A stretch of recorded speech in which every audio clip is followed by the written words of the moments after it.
Denzel was a man who could charm his way out of anything. His voice was velvet, his smile a disarming weapon, and his confidence unwavering.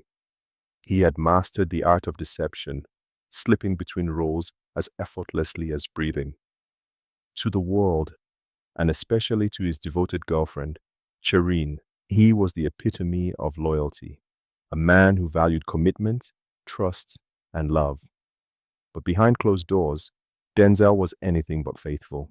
He lived a double life, one of reckless indulgence, where love was a game and women were mere pawns. By day, he played the role of the doting boyfriend, making Sharon feel like the luckiest woman alive. By night, he prowled through clubs and even social media, weaving his web of seduction. He was a master manipulator, whispering sweet lies into the ears of unsuspecting women, each one convinced she was the only one. Cherine had spent 4 years blissfully unaware, so utterly devoted to him that she ignored the small inconsistencies. The way he never introduced her to his family, how he always danced around conversations about marriage, children, and a future together, and how his phone was always locked, always turned upside down when they were together. But Denzel was an artist at deception, a performer so skilled that even the cracks in his facade looked like perfection. Until one night, when the illusion began to crack. They had been driving to dinner, laughter filling the car, when a name flashed across the screen of Denzel's dashboard. A woman's name. His reaction was immediate. His entire body stiffened. His knuckles turned white against the steering wheel. His lips parted slightly, but no words came. And then he declined the call. Not casually, not with the ease of a man with nothing to hide, but with urgency, with fear. It lasted only a second, but for the first time in 4 years, something inside Cherine whispered, "Something is wrong." She pushed the thought away at first. Maybe she was overthinking it. Maybe it was just a friend. Maybe. But the calls didn't stop, always declined, always ignored. The tension in the air thickened with each one. Denzel became restless and distracted. And Cherine, though she tried to ignore it, began to notice everything she had once overlooked. One night, as Denzel lay sleeping beside her, the weight of her doubt became unbearable. Hands trembling, she reached for his phone. She knew his passcode, though he had never willingly given it to her. She had learned it by accident months ago, or so she had told herself.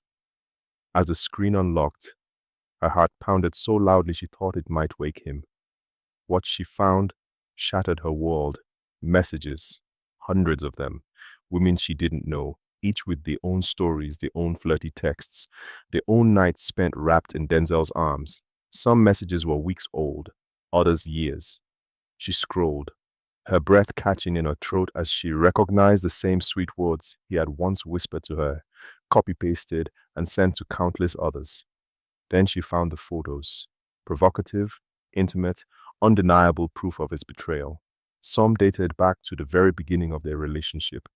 Her stomach twisted. 4 years. 4 years of lies. A choked sob escaped her lips as her chest tightened, suffocating her. This man, the man she had given everything to, had been deceiving her all along. The realization hit her like a sledgehammer to the ribs. Denzel had never truly been hers. For days, she was unable to speak. The shock was too much to handle, until one night, out of nowhere, she snapped and asked, "Who were they?" Her voice barely above a whisper. Denzel paused, reading the situation in an instant, and then, just like that, the mask slipped back on. He sighed, running a hand through his damp hair, as if this was just another inconvenience. "Cherine, why are you going through my phone?" he asked, his voice calm, almost condescending. She swallowed the lump in her throat. "Who are they?" A smirk curled at the edges of his lips. Not an apologetic smile, not remorse, amusement. "They're no one," he shrugged, stepping closer. "Just distractions. You know you're the one I come home to." Something inside Cherine snapped. "Distractions!" She spat, her voice shaking. "Denzel, you've been cheating on me for years, lying to me, gaslighting me, and you," her voice broke. "You don't even care, do you?"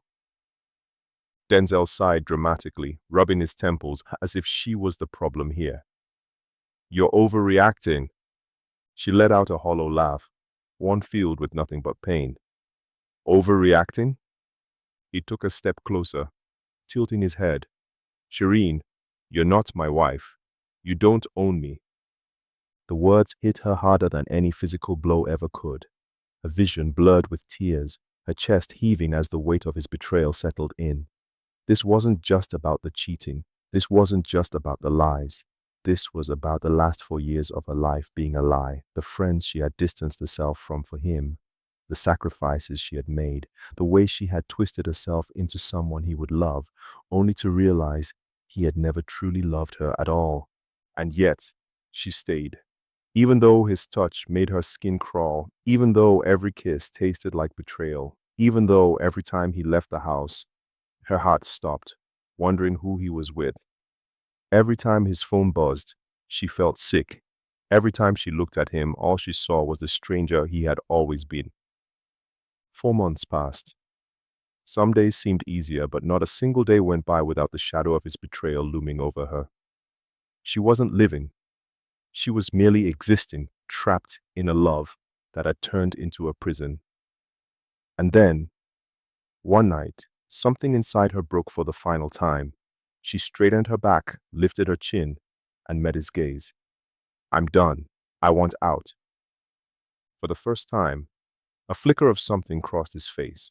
Not regret, not guilt, but frustration. Because he was losing control, because the strings he had carefully tied around her had snapped. He realized there was no point in pretending anymore. He scoffed, grabbed his keys, and walked out, admitting defeat without another word. And for the first time in his life, he felt the sting of loss. Not because he loved her, he didn't know how to love anyone but himself, but because his perfect illusion had crumbled. His game was over. Cherine stood there, her heart aching, but her soul lighter than it had been in years. She expected to feel empty.